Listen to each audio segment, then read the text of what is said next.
Shock and awe. The Trump train now arriving. We are counting down the days, and we've got a Republican Senator, John Barrasso, says Trump's coming in swinging, baby. He says there is going to be shock and awe with executive orders. And we're looking forward to it. Here's the details from Politico. They tell us that Trump is going to issue a blizzard of executive orders as soon as he is inaugurated on January 20th. And we've got other guys like Ron DeSantis. Ron is also out there saying we're getting prepared for this. We're getting everybody lined up so that we can hit the ground running, whether it's deportation or other matters. We're ready to go. And he came out with a press release and an announcement today detailing that. But here is what Barrasso said when he was on with CBS Face the Nation. The Wyoming Republican, which is that state that threw Liz Cheney out on her butt by 40 points. Amazing. We love Wyoming. When President Trump takes office next Monday, there's going to be shock and awe, baby. Even more, the Democrats are already pretty dang shocked, and they're certainly left in awe.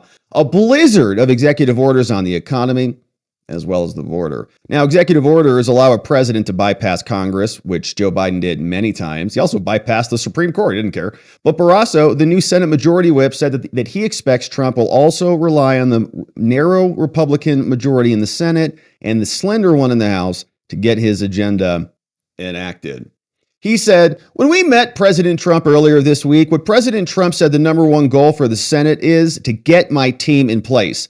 I met with just about all of them. I support every one of these nominees. And as the whip, my job is to make sure they get across the finish line. Get on the job because President Trump deserves a team early. Barrasso said it also doesn't matter how many pieces of legislation, according to Trump, are required. I don't care if it's one bill or whatever. One bill, two bills, three bills, whatever. I want results. And so just get it done. Now, elsewhere in the Senate, this is Senator Katie Britt from Alabama. She came out and was explaining what her take is on some of these nominees who are going to be heard this week and what her position is on Pam Bondi.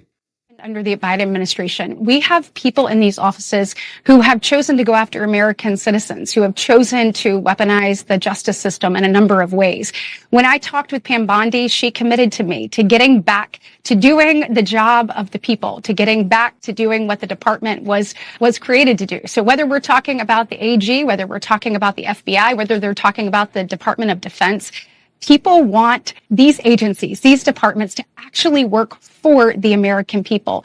Pam is committed to that. I think you will see that. What President Trump has done is he has selected people who are willing to not move as business as usual, but yet are ready for action. They understand his vision for the nation. They understand the mandate that was given on November 5th, and they understand that time for talk is gone and time for results and action is now. And so I think people are actually sick of the weaponization. We had this conversation. We talked about politics not being part of the process of what you do in the department. She is committed to that, and I think she's going to do an excellent job of returning the department to the work of the American people. And I am excited for her hearing. Jake Tapper with that sad puppy dog look. You, Pam Bondi, you think she's going to fix the DOJ? We like the political prosecution of our opponents. They had a field day with it over the last 4 years. Fortunately for them, it wrecked their credibility and they don't have much of an audience anymore. But that was Katie Britt. Melania was also out there with a conversation, but let's go to this story saying there might actually be some sort of a resolution with this hostage situation over there in the Middle East, saying that there's a final draft has been presented as a breakthrough, they say. And we don't know if this is really going to happen or not, but Trump has said this many times, and we've listened to the clip here of saying there will be hell to pay if this is not resolved on day one. So they're saying now there's a breakthrough. Talks were attended by Joe Biden's team and Trump's team. The official said the text for a ceasefire and release of the hostage was presented at both sides. The official said that Steve Witkoff, who will become Trump's envoy, attended the talks. So did some people from Biden's team. They say the next 24 hours will be pivotal to reaching the deal. Some calling it a breakthrough. So the hostage deal outline is clear. Israel's come a long way, said some Israeli official. We're moving forward slowly and carefully. We hope that Hamas will stop with its refusals, and we'll see if this happens. However, Israel has reportedly not received a draft proposal for the deal to halt the fighting, said Israeli officials to Reuters. So will we move forward with the deal? Who knows? A source from Hamas told a London-based news outlet that some of the changes were regarding agreements to postpone discussions until later stages of negotiation. So that's from the Jerusalem Post. We'll see if that materializes. Meanwhile, in the States, we've got in Florida, Ron DeSantis came out and he said, we're calling a special session. We're going to do some very interesting things to move quickly so that as soon as Trump comes in, we can hit the ground running. Here is Ron from Florida. Because the policies are going to go into effect the week of the inauguration.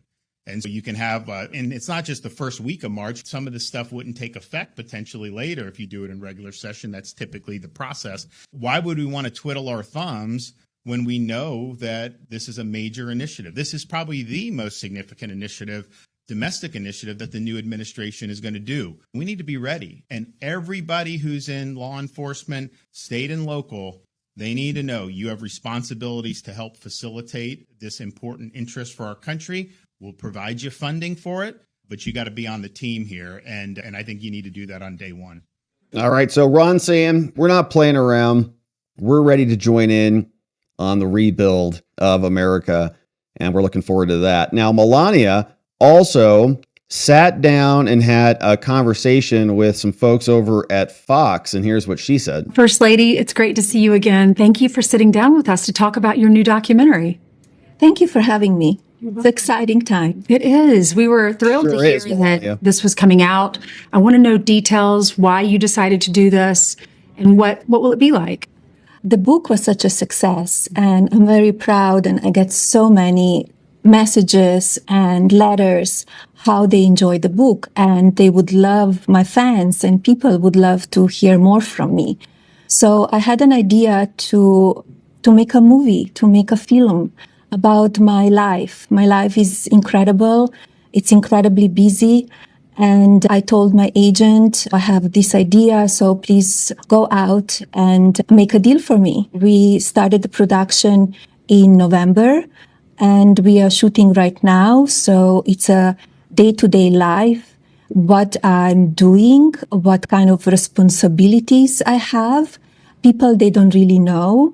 And they will see it. It's day to day from transition team to moving to the White House, packing, establishing my team, the First Lady office, moving into the White House, what it takes to make the residence your home, to hire the people that you need. So it's a snapshot of what it takes to move back into the White House. I don't think a First Lady has ever done this.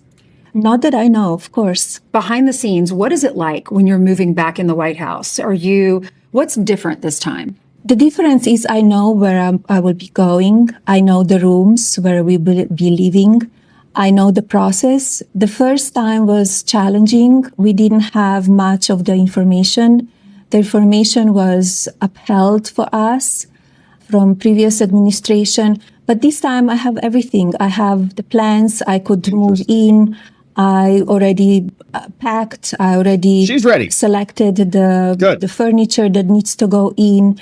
So it's very different transition this time, second time around. Will you decorate it exactly like it was before, or are you making changes? A little bit of changes, not much. How have the Bidens been? Have they been accommodating, and are they still living there?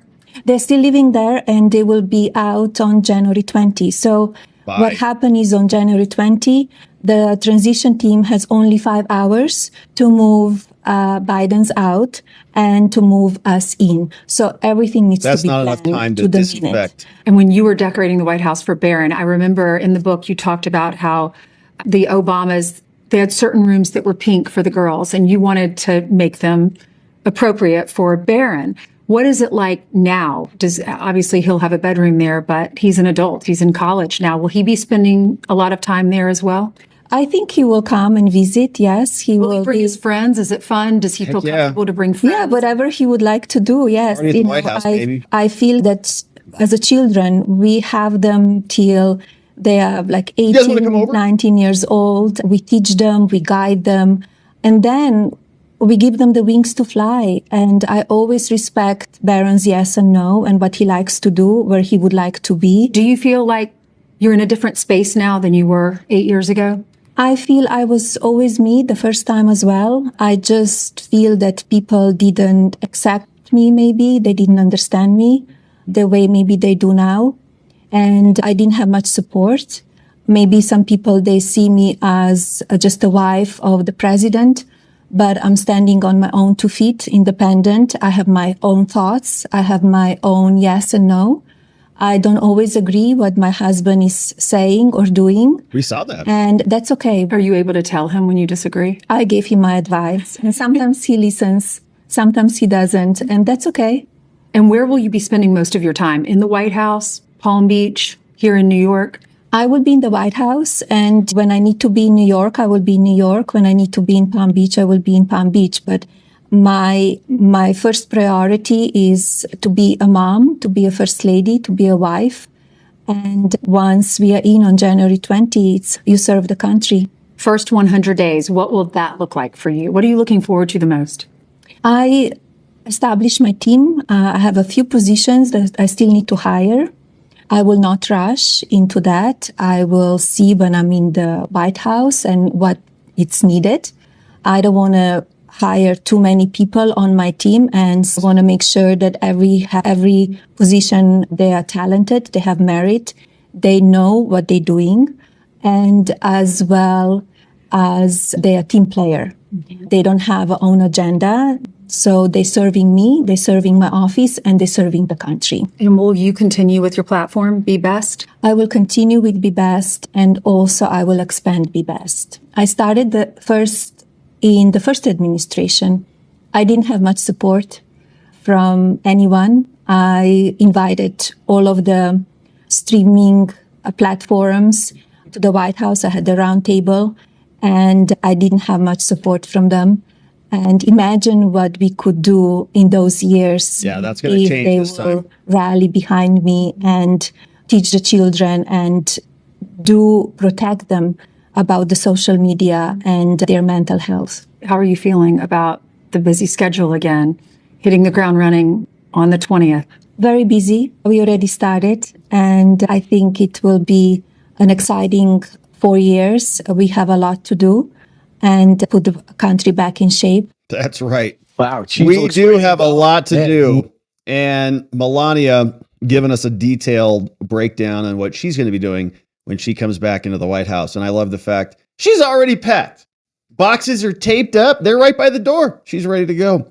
And we're looking forward to them moving in ASAP. But only 5 hours. They're going to need a whole crack defumigation disinfectant team to come in there. Can they put one of those balloons over the whole house, over the whole White House, to get all the gonorrhea out of there in one fell swoop? Those big tents, and they fumigate the whole thing? I don't know. 5 hours is not that much time, but we know Trump's putting together a team to do it, so they'll make it happen. All right.